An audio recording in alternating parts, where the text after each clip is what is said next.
Hello दोस्तों, welcome back to my channel समझ कानून की, जहां हम आपको सरल भाषा में कानून की बातें समझाते हैं। और आज का हमारा टॉपिक है constitution validity of section 303 and section 497, a comparative analysis between IPC और बीएनएस की सेक्शन 303 और 497 की कॉन्स्टिट्यूशन वैलिडिटी क्या है और कैसे नए कानून बीएनएस ने पुराने प्रोविजंस को बदला।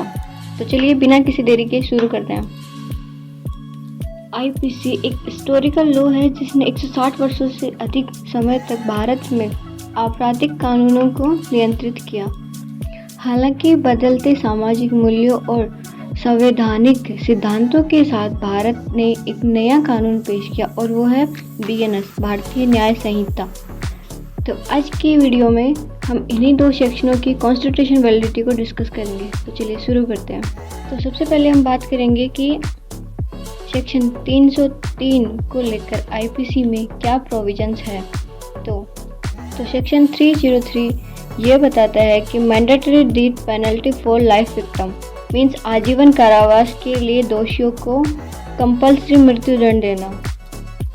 इट मीन्स 303 ये कहता है कि अगर कोई व्यक्ति जो पहले से लाइफ इम्प्रिजमेंट की सज़ा भुगत रहा हो और वो कोई मर्डर कर देता है तो उसे कंपल्सरी रूप से मृत्यु दंड दिया जाएगा, मीन्स लाइफ इम्प्रिजनमेंट। तो इसके लिए एक बड़ा ही अच्छा केस है और ये बताता है कि 303 जो सेक्शन है आईपीसी का वो कॉन्स्टिट्यूशन से किस तरह से रिलेटेड है। तो केस है मिथु वर्सेस स्टेट ऑफ पंजाब 1983। तो इसके रिगार्डिंग सुप्रीम कोर्ट ने ये बोला था आईपीसी का जो सेक्शन 303 है वो अनकॉन्स्टिट्यूशनल है और इसके साथ ही ये बताया था कि कॉन्स्टिट्यूशन का article 14 right to equality and article 21 life and personal liberty इन दोनों आर्टिकल्स का वायलेशन करता है। और इसका रीजन ये है कि देखो हर अपराध की जो स्थिति होती है वो अलग अलग होती है और सेकंड ये है कि जो मैंडेटरी डेथ पेनल्टी है वो बिल्कुल न्याय के खिलाफ है। और अब इसके कीवर्ड्स हैं कि every case must be decided based on individual facts, मतलब फैक्ट्स के बेस पर होना चाहिए। And second is mandatory death penalty is arbitrary और अप्रेसिव, मीन्स ये कोई मनमाना और दमनकारी काम नहीं होना चाहिए। तो अब जानते हैं कि बीएनएस में इसका क्या स्टेटस है। तो बीएनएस में इसको सेक्शन 303 को क्या हटा दिया गया है और जो मृत्युदंड का निर्णय था वो भी जज की समझ के अकॉर्डिंग होगा, परिस्थितियों के अकॉर्डिंग होगा और सबूतों के आधार पर होगा। बाकी इसका इम्पैक्ट यह पड़ा था कि जो नया कानून है वो संविधान के अकॉर्डिंग होना चाहिए, जैसे न्याय, स्वतंत्रता और जीवन की जो रक्षा करते हैं उनके अकॉर्डिंग होना चाहिए। तो ये था सेक्शन 303 के बारे में। तो अब बात करते हैं आईपीसी के सेक्शन 497 की। तो सेक्शन 497 क्या बोलता है? ये बोलता है कि यदि कोई आदमी किसी मैरिड महिला से उसके पति की सहमति के बिना उसके साथ सेक्सुअल रिलेशन बनाता है तो वह अडल्ट्री का दोषी माना जाता है। बट उसमें वो जो महिला होती है उसका कोई दोष नहीं माना जाता, उसको अपराधी नहीं माना जाता। सिर्फ जो मेन होता है, मतलब जिसने संबंध बनाए होते हैं उसके साथ में, तो सिर्फ उसी को सज़ा होती है उसको। और इसमें ना 5 साल की सज़ा हो सकती है और फाइन लग सकता है। और कुछ केसेस में ये होता है कि फाइन और जो जेल होती है 5 साल की वो दोनों होती है। एंड नाउ आईपीसी का जो 497 जो सेक्शन है वो एक्चुअल क्या बोलता है? वो ये बोलता है कि जो कोई भी आदमी जो यह जानते हुए भी कि वह ऑलरेडी मैरिड है और उसके हस्बैंड की बिना किसी परमिशन के वो उसके साथ सेक्सुअल रिलेशन बनाता है तो वो अडल्ट्री का दोषी माना जाएगा।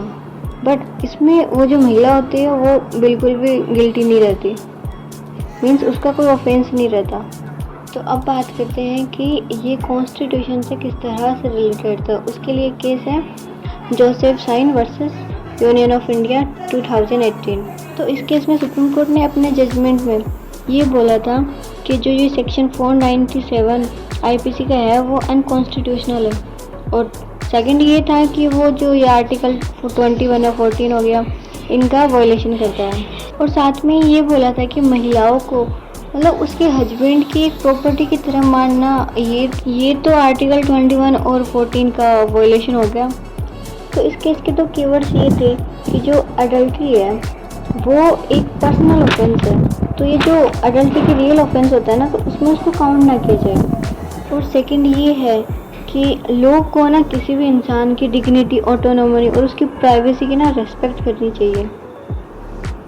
बात करते हैं सेक्शन 497, इसका स्टेटस बीएनएस में क्या है। तो ये जो सेक्शन 497 है वो बीएनएस से हटा दिया गया है और अब इसमें अडल्ट्री को क्रिमिनल ऑफेंस नहीं माना जाता। लेकिन ये सिविल इश्यूज में ना ज़रूर एक ना मेन बेस पॉइंट हो सकता है। जैसे तलाक होते हैं तो ज़रूर ये अडल्ट्री में काउंट हो सकता है इन सिविल मैटर्स में। और इसका इम्पैक्ट ये है कि ये जो बदलाव है वो एक पर्सन की लिबर्टी, इक्वलिटी और उसकी प्राइवेसी को मजबूत बनाता है। अब बात करते हैं कि आईपीसी और बीएनएस में डिफरेंस क्या है इन दोनों सेक्शनों को लेके।